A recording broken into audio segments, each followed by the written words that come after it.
What's going on, YouTube? Today, I bring you my official post-free agency mock draft. Sorry for the lack of uploads recently. I talked about it on a video yesterday. If you care to go watch that, or maybe it was a couple days ago. No, not sure when this is going to come out. But yeah, anyways, let's get into our draft. And starting off with the first pick, we have the Jaguars.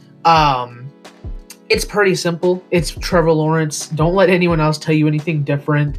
This man is the best prospect we've seen since Andrew Luck, and he's maybe the best quarterback prospect, the best prospect we've ever seen. So don't let anyone tell you that it's not the Jaguar or that it's not him the Jaguars are picking.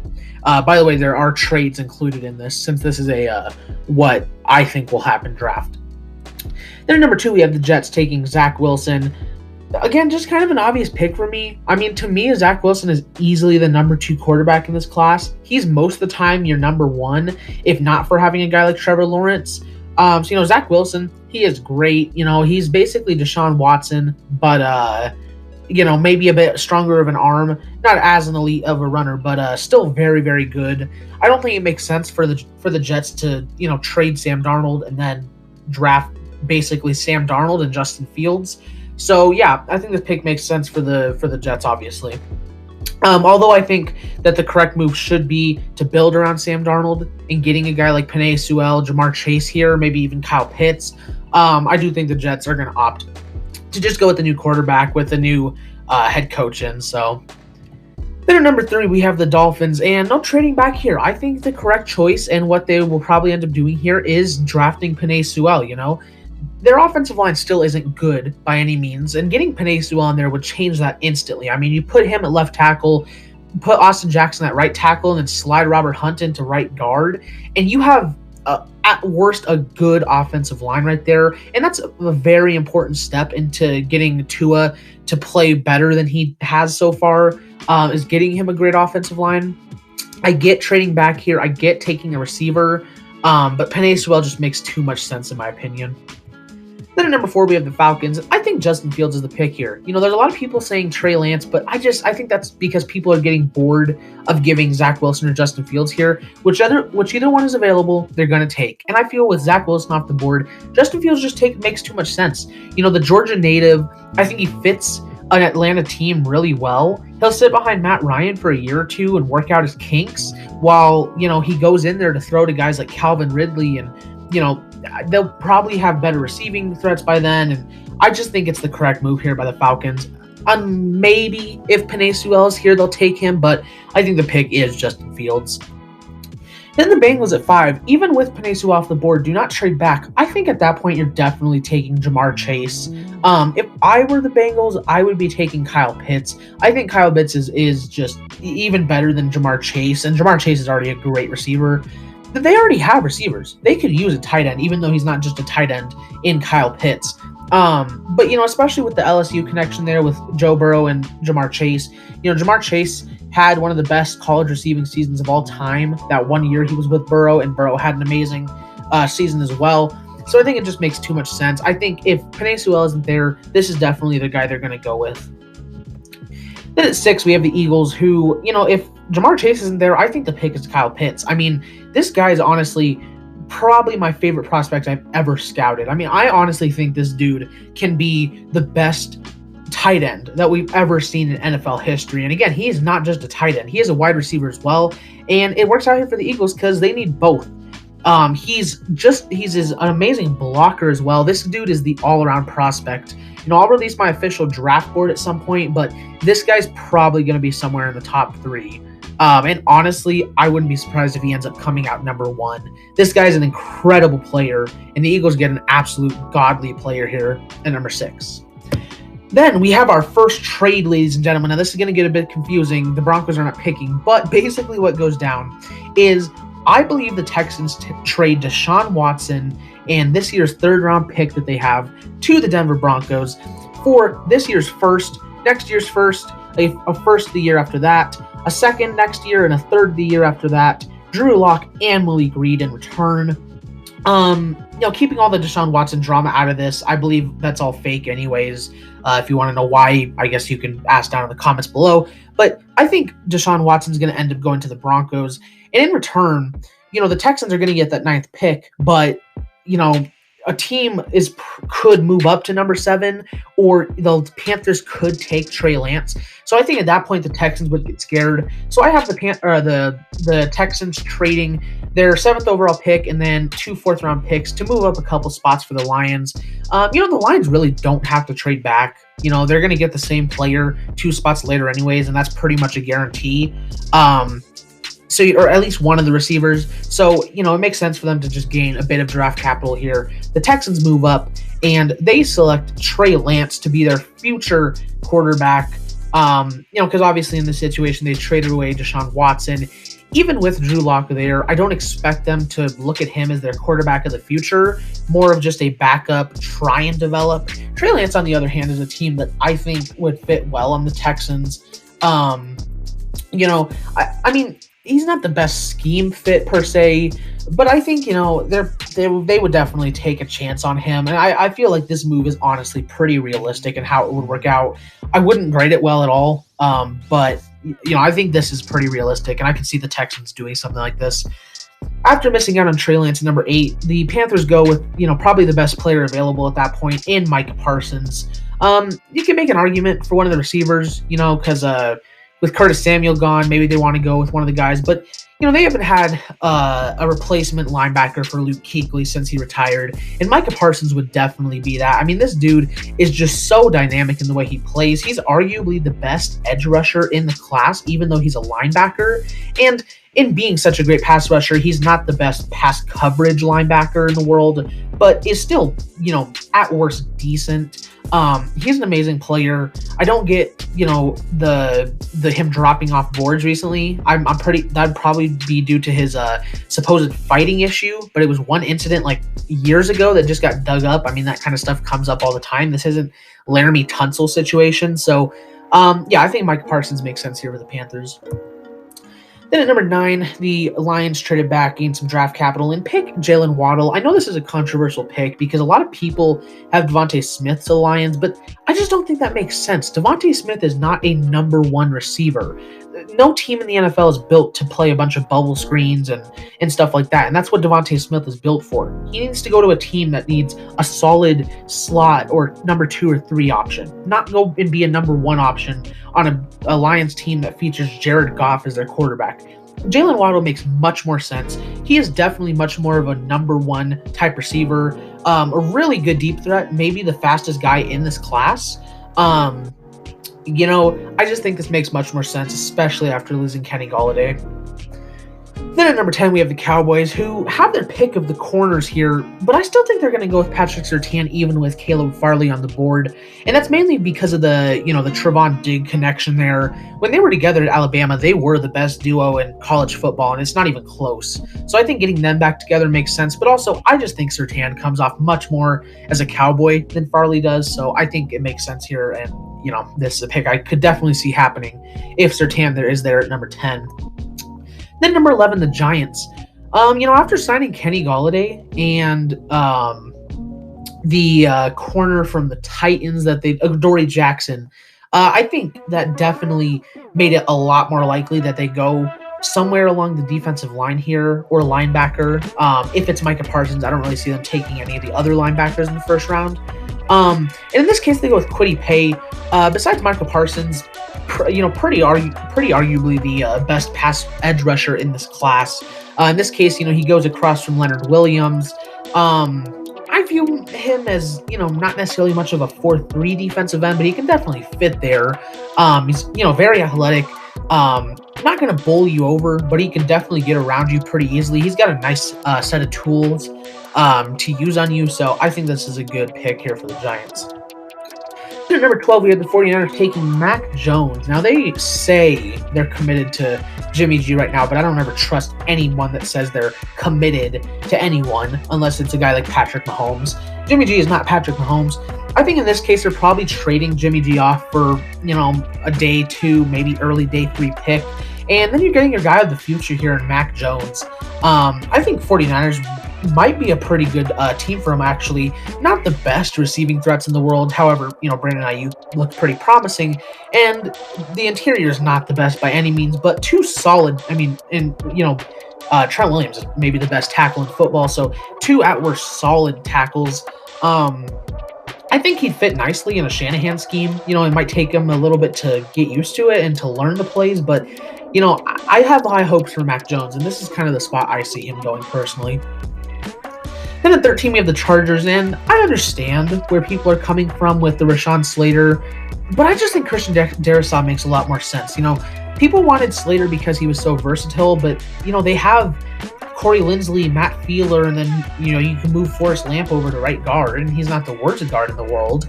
The only really hole they have left in that offensive line is that left tackle, as long as Bulaga's healthy. And Christian Darrisaw has one of the highest ceilings in this entire class, as well as one of the highest floors. He's a very safe prospect, but at the same time can be an elite tackle in the NFL.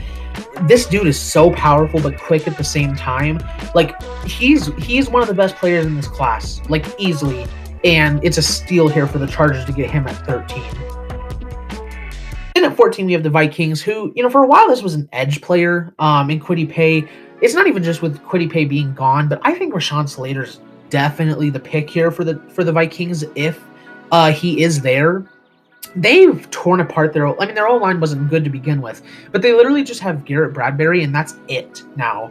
I mean, they released Riley Reif. Brian O'Neill's looking like he's starting to decline, so their offensive line is so horrible. Getting a guy like Rashawn Slater that is still kind of versatile. I mean, people assuming he could just play guard just like that is kind of dumb because we've never seen him play guard before. He does have the short arms to do so. But I think this is a pick that if he's there, this is definitely the Vikings pick. Then we have another trade with all the quarterbacks being off the board here, and there are some solid corners and linebackers available. I think Belichick does his Belichick thing and trades down here with the Ravens. So the Ravens received the 15th overall pick and as well as a 5th round this year. And in return, give the Patriots their first round pick this year, second round pick this year, and a 4th round next year, as well as Trace McSorley, who looked pretty good at times there in Baltimore, and let Belichick have him and see what he can do with him. So the Patriots potentially get their quarterback of the future, as well as trading down, getting a nice haul out of it. And the Ravens trade up here so they can get Devontae Smith. I think this move makes a lot of sense, actually. The Ravens missed out on all the not even the big names, just all the receivers in free agency. Maybe they can still sign someone like Sammy Watkins, but I don't see that happening. And like I said, Devontae Smith needs to go to a team where he'll be that number 2, number 3 slot guy. Now, Willie Snead's already a pretty good slot guy, and so is Hollywood Brown. But, I still think Devontae Smith would be an amazing fit on the Ravens. Him and Lamar just would kind of seem like they were made to be. Yeah, I think I really like this for both sides. The Ravens hop up here. They give up a good amount, but get a potentially elite receiver, which is something they could really use right now. And the Patriots trade down, potentially get their quarterback of the future, and get a nice haul out of it as well. Then at 16, the Cardinals have Caleb Farley just fall into their lap. Now, I know some people might say that the Patriots should have just taken Farley, but in this case, I think it's better for them to move down, and the Cardinals just get a steal here. They've still not signed anyone in free agency as of making this video for that corner position, which is pretty weird. So he'd definitely go in there as the number 1 corner. This dude, again, has one of the highest floors as well as the highest ceilings in the class. The sky is the limit for this guy, honestly, which is why there is the argument the Cowboys take him at 10. Although I think he'd be a great scheme fit in the Cardinals defense. I really like him. And yeah, I think it's a great pick here for the Cardinals and really good value.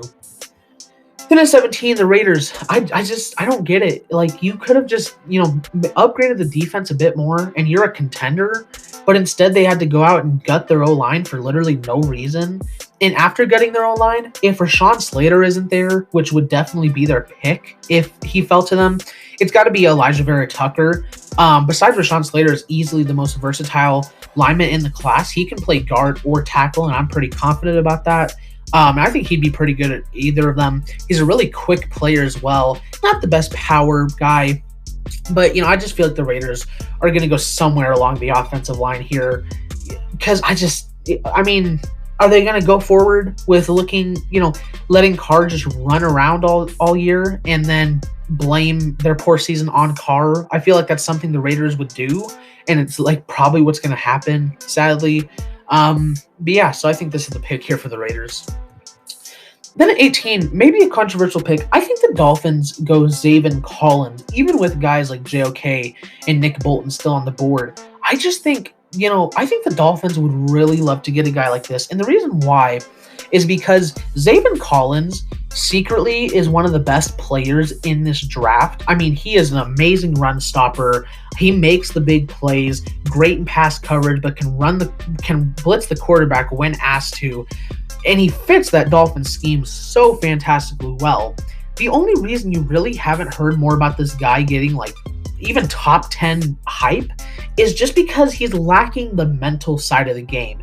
You can look at him and tell he's not always sure on whether he should be picking up the tight end or blitzing. He's never sure of himself. He sometimes doesn't make the tackles because he's just not sure he can make them. That's the only issue with Zaven Collins. You get that mental aspect out of his body, and he's one of the best linebackers in football. Quote me on that. And I feel like one of the only guys who could get that across, get those mental issues out of Zaven Collins is Brian Flores. I think this is a match made in heaven. Even with a guy like JOK on the board, I just think Zaven Collins just is something that the Dolphins would opt over way more. Then here at 19, we have Washington going with the best receiver available after the big three are gone in Rashad Bateman. I was on the verge of having this guy as a first rounder for a while, but after the pro day numbers, there's just no way this guy isn't a first rounder. I could not tell you the exact numbers right now, but he is fast, he is speedy, he is a good jumper. Like, he's pretty decently strong as well for his, he's not undersized, but he's not the biggest guy. My only kind of concern at this point is the drop issues, and that might just be credited to Tanner Morgan. This guy could be a really, really good wide receiver in the NFL. And next to Scary Terry would be great for that offense. Then at 20, we have the Bears taking Samuel Cosmi. I feel like they're going to go along the O-line. They have Allen Robinson, who may play for them one more year, or he could be a tag and trade. But I don't think there's any other receivers that really should go in the top 20 besides the guys that have already gone. So in this case, they go Samuel Cosmi, really big and strong, scary human of a player, but also a really solid tackle. They cut Bobby Macy, so he could go in at left or right tackle. I prefer him at left tackle, but yeah, he's a big dude. I think he'd actually tie DeMar Dotson for the tallest player in the NFL ever. So yeah, he's a big person and probably the best tackle available at this point. You can argue for other guys, but I feel like Sammy Cosmi is a better fit for the Bears. Then at 21, we have Tevin Jenkins to the Colts, and this is one of those picks where I just kind of feel it. There are some picks where it's like, I feel like that team's going to pick that guy. And this is one of those picks, the Colts still haven't locked up that left tackle position. They signed Sam Tevi, but come on, are you going to have Sam Tevi as your left tackle next year? Tevin Jenkins, my issues with him is that he's a big, strong dude, but he lets that slow him down, which can definitely hurt you in the NFL. But again, it's one of those picks where just I feel it, and I think he'd be really nice on that Colts offensive line. Then we have another trade. The Titans here. There's different positions the Titans can go, but I think the Seahawks give them a really nice offer here. 2 second-round picks in Jarran Reed. Because if you look at that Titans defense, that their front seven, they filled out a lot of those positions, but they're still lacking a defensive tackle unless they re-sign Daquan Jones. So they get that in Jarran Reed. And in return, the Seahawks get a third this year, as well as this pick, and they trade back into the first round here to grab Gregory Rousseau. I feel like this is a Seahawks move to me, first off, but I feel like Pete Carroll would opt for a move like this. They've retained a good amount of their guys, haven't gotten better anywhere, really. If anything, they've gotten worse at a few positions, and that's it. So I feel like a Seahawks thing to do right now is to get a guy like Rousseau, who is super boom or bust. If you hit that boom, he's going to be a great, great player, dominant. But if he busts, he's just going to be a bust. And I feel like that's the Seahawks thing is, take the chance on this guy, and if he does boom, then you get a great player, but if not, you took the chance. I just feel like this is a Seahawks thing to do. Titans get a great deal out of it, so. Then at 23, we have the Jets from the Seahawks. This was a predetermined trade already. And they take J.C. Horn, who after the first two corners, it's pretty A and B for those first two guys, but then it's a really solid number 3 to me. J.C. Horn is the third best corner in this class. He is physical. The guy sticks to you like glue. He's a really, really talented corner, and the Jets, they haven't signed anyone at a corner as far as I know, and haven't even retained Brian Poole. So I think this makes sense here for the Jets. Then at 24, kind of similar to the Colts pick, this is one of those picks I really just feel is Jalen Mayfield to the Steelers. He feels like a Steeler to me. Again, there are probably better tackles, and I would take a different tackle here. They're going to go offensive line, though, and I don't know, Jalen Mayfield just hops off the board to me as a Steeler. Pretty physical, pretty quick as well for a tackle, so there are stuff to like about him. There is stuff to like about him. But yeah, I just feel like this is a Steeler pick. Like, the guy just comes off as a Steeler to me. 25, the Jaguars from the Rams, a predetermined pick as well. There are different guys that can go. There are still some great defensive linemen on the board. Jalen Phillips, Azeez Ojulari. But I really am starting to like this pick. Christian Barmore has secretly been one of the best pass rushers in college football these last couple years. In fact, the last couple years, he actually had the highest pass rushing grade of 94 over the last 2 seasons. And, this dude, he is big, he's strong, he's scary, he's pretty quick for his size, too. I think he ran like a 4.93 or something like that. The dude is a monster. Now, is he anything more than just a straight-up defensive tackle? No. But that's something the Jaguars could use right now. Because besides like Tyson Alulu, they don't have anyone there. So this guy would be pretty scary and a great player for the Jaguars defense. Then the Browns at 26. Again, maybe another controversial pick, but I just think Nick Bolton is a guy that the Browns would opt for over JOK. Sometimes in the draft, great players fall, such as JOK is here. And it's nothing to do with his talent. I mean, he's a very versatile player, but I just think Nick Bolton just comes off as a Brown to me. He is maybe the most athletic player in this entire draft. He's really, really quick for a linebacker as well. But the thing about this guy is he's super consistent. He always finishes the play. He always makes the tackle. He commits to what he chooses, covering the linebacker or covering the tight end, whatever it is. That's something the Browns need, and I just feel like this is a guy they'd opt for over JOK. It might be a surprise on draft day, but I just feel it. Then at 27, the Patriots traded down with the Ravens earlier and get an amazing pass rusher here in Azeez Ojulari. If you look at the Patriots and their defense, they have a ton of great depth. I mean, Deatrice Wise, Montravius Adams, Don Simon, Chase Winovich, Henry Anderson, Adam Butler, Devon Godchucks. Like, they have, or I think, no, they lost Adam Butler to the Dolphins, but they don't have that elite guy on the defensive line. And although I think Azeez Ojulari is more of an outside linebacker, and they can use him at that spot, he can stand up whatever at the defensive end, but he would be an elite player for them. My comp for this guy is Von Miller. In the way that he uses his power with his speed and just such an elite first step, this guy should be getting a lot more praise and should go a lot higher than this. Sadly, I don't think he will, but this would easily be the steal of the draft for me, especially when you're considering trading down for him. I think this makes all the sense for the Patriots. Then in 28, JOK's fall stops at the Saints. If I think the Saints are just going to go with the best linebacker available, but if you're somehow able to get JOK here at 28, I mean, hop on it. He'd be the best linebacker. Well, besides Demario Davis, be the best linebacker on the team. You can slide him into safety when you want. I mean, he can even play slot corner for you. I mean, this guy could do a lot for that Saints defense, and I think that's something they would love to have. Again, I've already discussed why he falls here, but I don't know. I feel like this is something that could very easily happen. 29, the Packers grab the best corner after J.C. Horn and Asante Samuel Jr. I could have put it, but I didn't. Son of the legendary Asante Samuel. This dude is really quick. He's got an amazing tool set of, moves to use on you as a corner. Not a lot of guys create separation on Asante Samuel, and that's something that the Packers could desperately use across from Jair Alexander. Um, Even after re-signing Kevin King for some reason, no idea why they do that, but then at 30, the Bills get, maybe besides the Patriots pick, the other steal of the draft. Whoever takes Jalen Phillips is getting such an amazing player. Now, listen when I say this. He would be a top 5, maybe even top 3 player if not for the injuries. And the injuries didn't even impact him last year. Realistically, this guy could honestly go somewhere in the top 15 if a team loves him that much.